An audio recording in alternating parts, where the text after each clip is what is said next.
It's about noon on May 23rd. You can still see we still have snow. It snowed about 2 inches last night up around here. And it's still been snowing on and off through the day. You can see it's still snowing down in there. I was just driving through it. So, yeah, it's May. It may snow or it may not around here.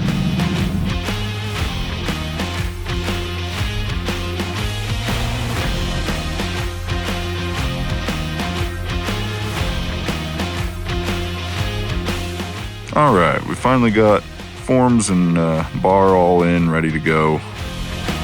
Show you, we got all our verts in. Verts for the front piers. Our verts or J-hooks, whichever you want to call them. But all tied in and ready to go. Show you guys here the way we tie these in. You can see the bars lifted 3 inches off the ground with the dobbies, and then you tie the J-hooks, the verticals, under that horizontal bar, so it's all hooked together structurally.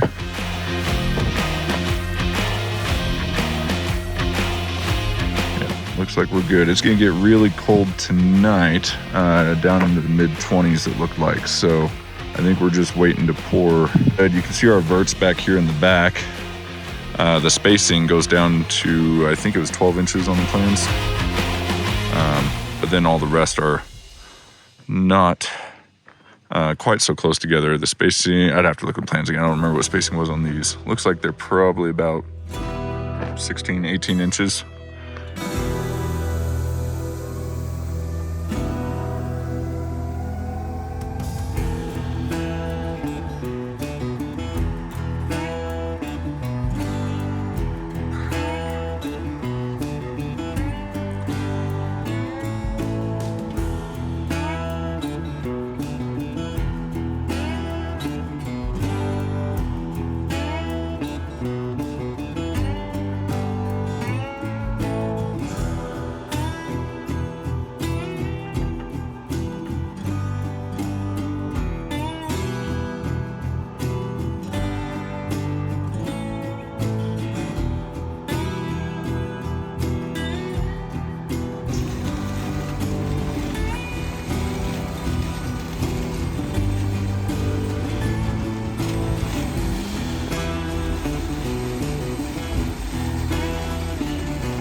Footings are poured.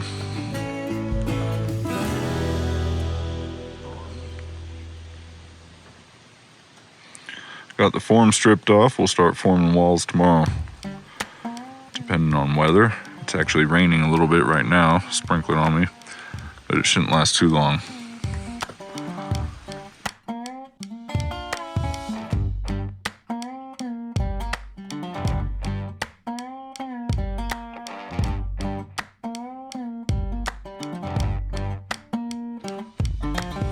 All right, today we started setting up forms. These are 8-foot pieces with the 6s in between them. So we're gonna go up 10 feet for these walls. So we're gonna have another 2 feet on top. We're just not putting top level up yet. I'll show you a little bit about what goes on here though with putting forms up for poured concrete foundations. Basically, once you got your footing done, you're gonna snap your lines. So that's our outside of the wall, that line. And that's snapped all the way around. We get all our measurements, check for square. Once we got good lines there, it's actually got a clear coat on top of it, sprayed with a clear coat so that the rain doesn't wash it away. So we've got our lines set. And then we come in with the forms and start setting them up. Now when you're setting up these forms, we're doing an 8-inch wall. So we got 8-inch ties, or ties for an 8-inch wall. They're actually gonna be longer than that. So the wall, as you can see on the other end, will be just past that break point on these, so that and that is so that we can break these pieces that will stick outside of the wall. You can come by and just knock those off with a hammer once it's all poured and done.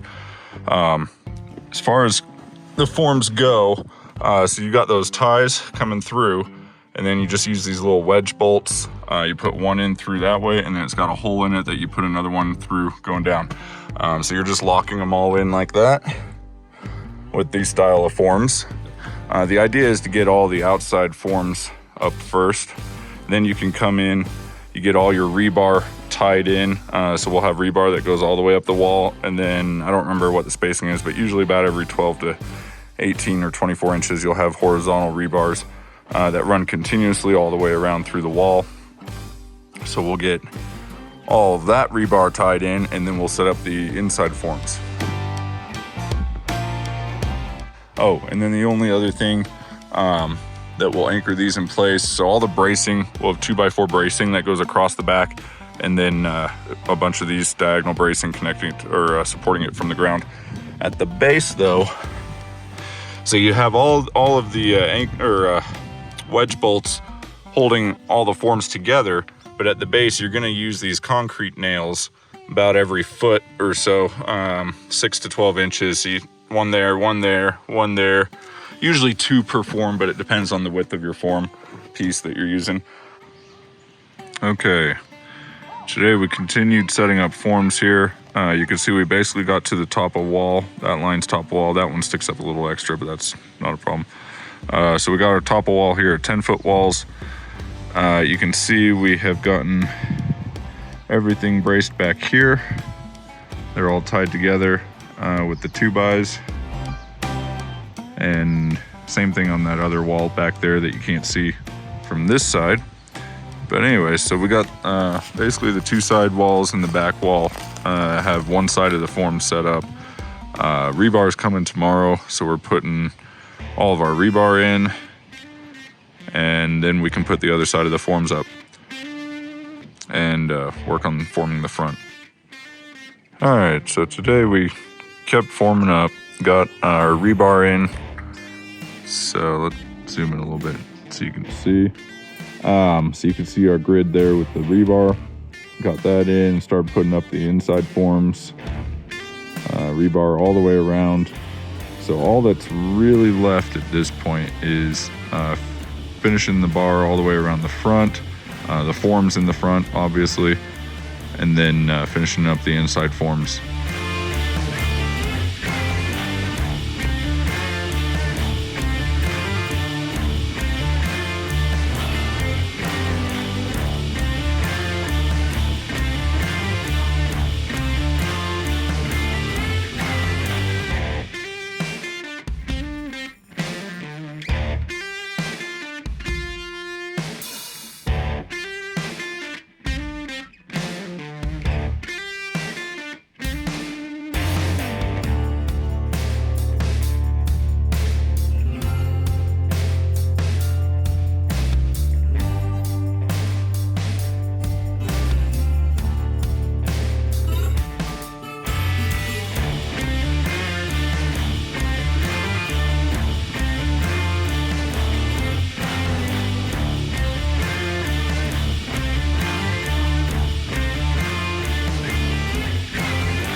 Well, forms are all set. Basically, there's a little bit, we just got to finish the bulkhead on each side of the tall wall there. Right there, this one they started, it just needs to be finished off. That's basically it. And then we're good to go.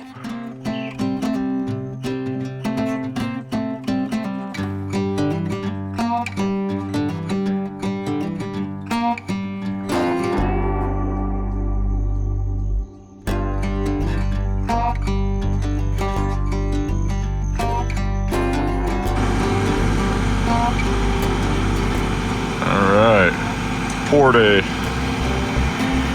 All the forms are set, bars in, we're ready to go. So they're just getting it set up now and about to start pumping.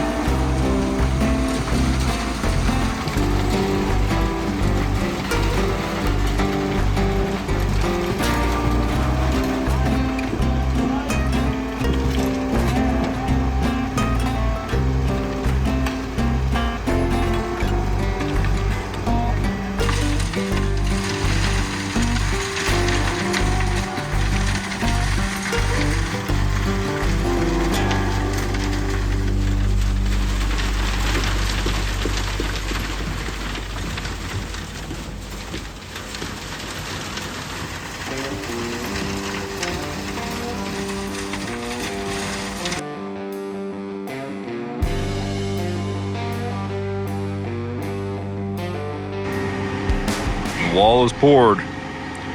All the concrete is in place. So now they're just gonna finish it off. You can see they got a little bit of work still to do, smoothing it and leveling it all out along the top. But they're just about there already. Alright, forms are coming on.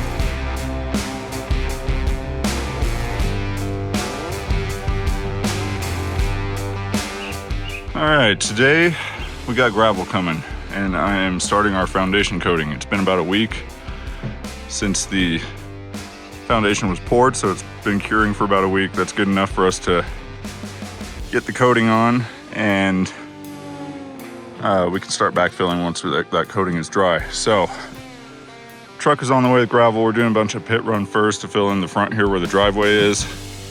And then we got a bunch of 3/4 coming for inside and for the French drain going around. You can see I've got my French drain materials over there. So, as far as getting this wall prepped, I'm just taking a broom, sweeping off any dirt or loose pieces of concrete. When they remove the forms, a lot of time pieces of concrete get stuck to the wall, just little pebbles and stuff. So I just take the broom, sweep all the stuff off, knocking off any of these ties that are left in there. You can see there's one there. So we're just getting the wall cleaned up and prepped. Once all that is done, then I'm gonna come around with the Blue Barrier GF, a BBGF from Polyguard, and we're going to fill in the cold joint between the footing and the wall all the way around. And then I'm gonna fill in any gaps that are, you know, about a dime size or bigger. We'll fill in all those gaps going all the way around, just the below grade portion. So anywhere where I'm putting the tar on, the damp proofing, we got tar for that. It's piled up back there in black cans. But anyways, anywhere that's gonna go probably about up to about a foot below grade. So anywhere where I'm putting that, I wanna fill in with that Blue Barrier gap filler beforehand, because this tar stuff this is not rubberized, it's not fibered. It's not gonna fill in the gaps quite as well. So that's why we do the Blue Barrier, which is better stuff for it anyways. And then you can go with just the basic tar will be good enough. And then once we get all the tar on there, it'll be time to do the dimple mat and then backfill. So that's the plan. We'll, once the gravel gets here, probably have him dump it as close as he can getting in there. Obviously we don't want him dumping it right on the columns though. So, and then I'll use the skid steer here to get it all pushed in there and leveled out all the way around. So hopefully we got enough. It's probably gonna take a couple days of delivering gravel. So we'll see.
All right, I'm just cleaning off this front so we can seal the cold joint.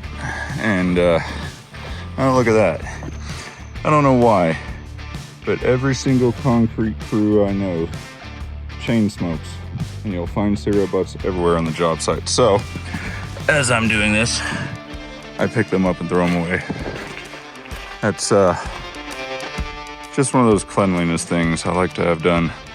I don't like having trash all around the job site, so they will rarely pick up after themselves, if ever. So that's something I usually do when I'm doing this step.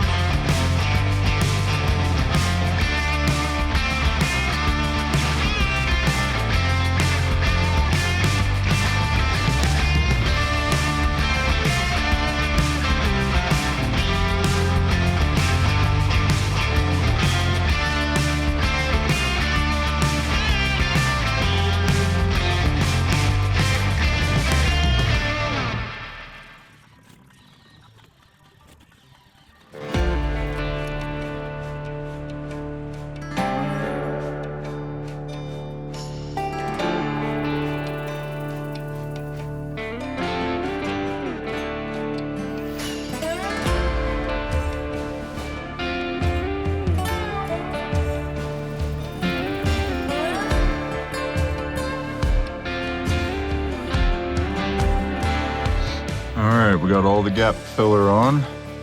All of our blue spots there, you can see. Filled in anything that was a bigger gap.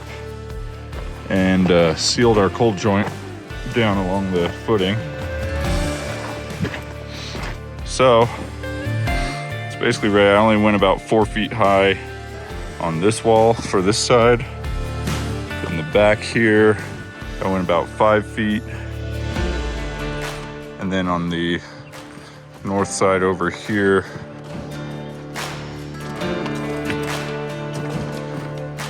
I went about as high as I could reach, about 8 feet up, 7, 8 feet. So, ready for tar. I'll get that on tomorrow and we can start backfilling.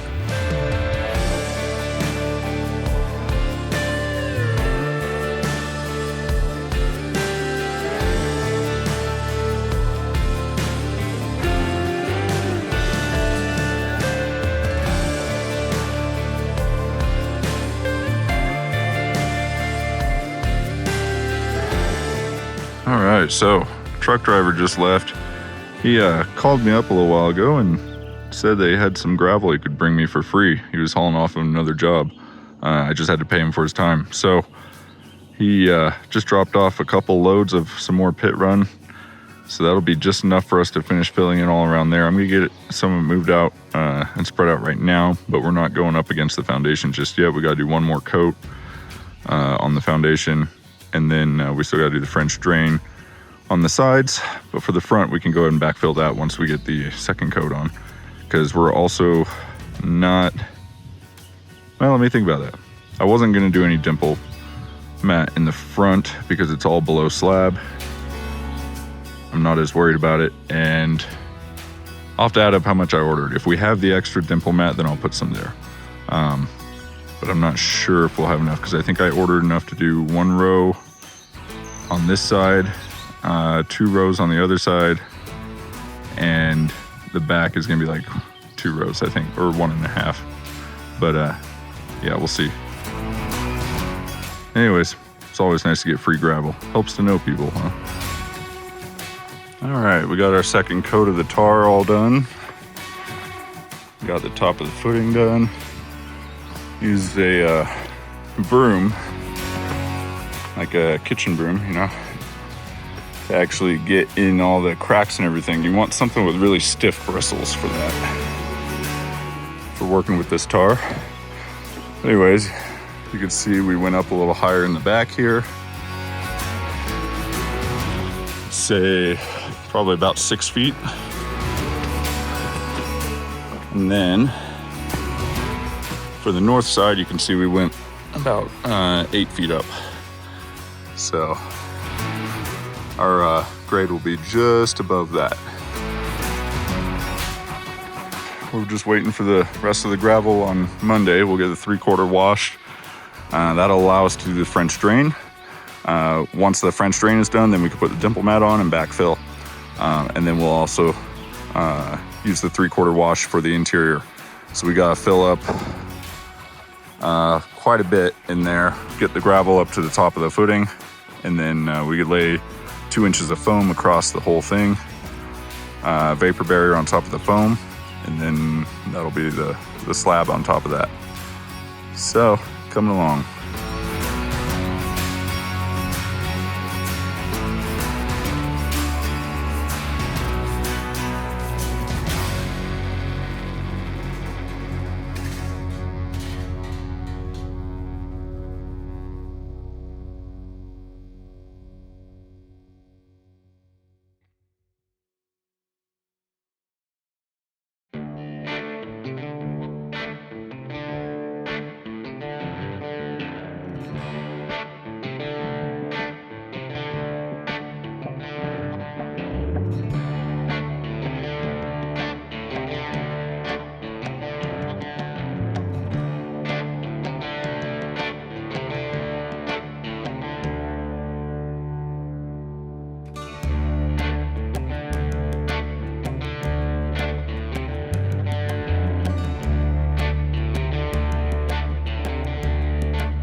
All right, quick update. We've got the gravel here. 3/4 wash is coming in, so I'm dumping that into the middle. Just made a ramp up the side there so I can go up and dump it, and then we'll actually carry it in over that wall.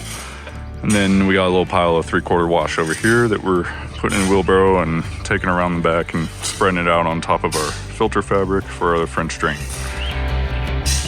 And then we got gravel coming all day today, so every time it comes, I just gotta hop in the skid and move it in.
All right, well, we got all the foam board and the vapor barrier laid out here. We haven't taped it yet. I'm waiting to hear back from the concrete guy on a couple things.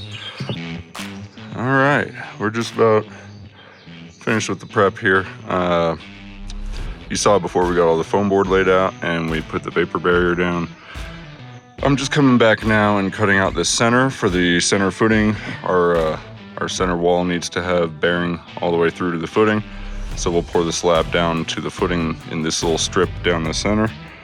So I'm just cutting that out now. And that's pretty much it for that. After that, I just need to put the vapor barrier back over, tape it all up on the seams, and then kind of figure out what I'm doing along the edges. I think I'm just gonna tack it up with tape so that after the slab is poured, I'll just do pieces of tape along it to keep it up a little bit. But after the slab is poured, I can pull that back down because I feel like I'm gonna have to trim some of the foam down to slab, top of slab. It's sticking up a little high in places. So I think that's the plan. All right, got vapor barrier all laid out and taped on all the seams, all the openings. Tacked it up along the wall with some pieces of tape so it kind of stays in place. And then I just got this front section left. I gotta tape the seam all the way across and then just kind of tack it up along the wall like I did before. That's basically it. All right, we're just finishing up slab prep. We got pump truck here and mud is on the way. So show you what we got here. We got our grid of rebar on top of our vapor barrier that's taped all the seams and taped to the wall. Under that we have our 2 inches of foam for insulation. We ran the foam up the side, as you can see here, just to the top of slab basically. So, and then all of our plumbing is taped up. We got the foam wrapped around it. That's so that the concrete doesn't pour right up against the pipes, because as it shifts, it can damage the pipes. So we got those wrapped up. It's ready to go. All right, mud is here. So you can see they dump the concrete straight into the back of the pump truck there. It goes through the pump truck and gets pumped out into the foundation there.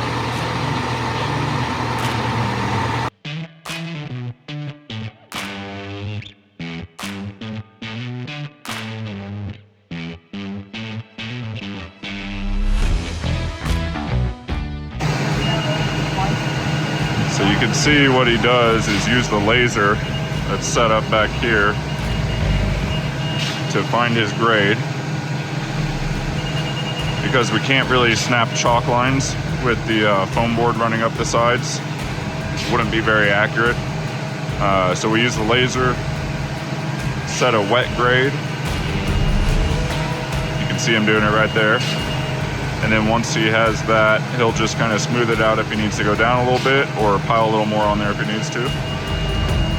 But once he's got it, then he'll just use that as his grade point, and they will screed off of that.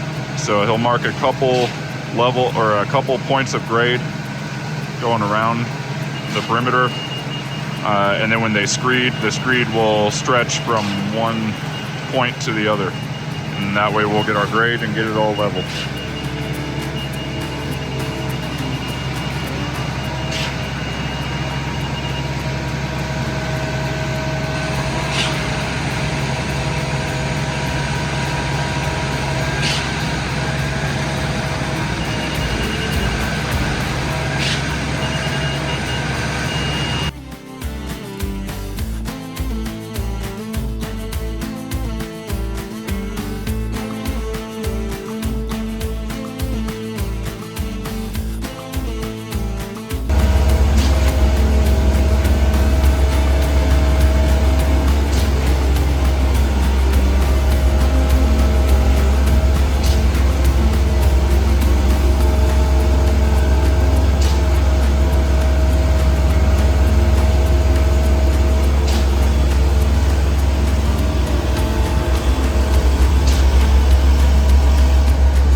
lumber package is here. Time to get it off the truck. Let's see. So we got all of our stuff here.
All right, I got all the lumber unloaded off the truck. He said it was record timing. I don't know about that, but we got it done in under an hour, so that's pretty good.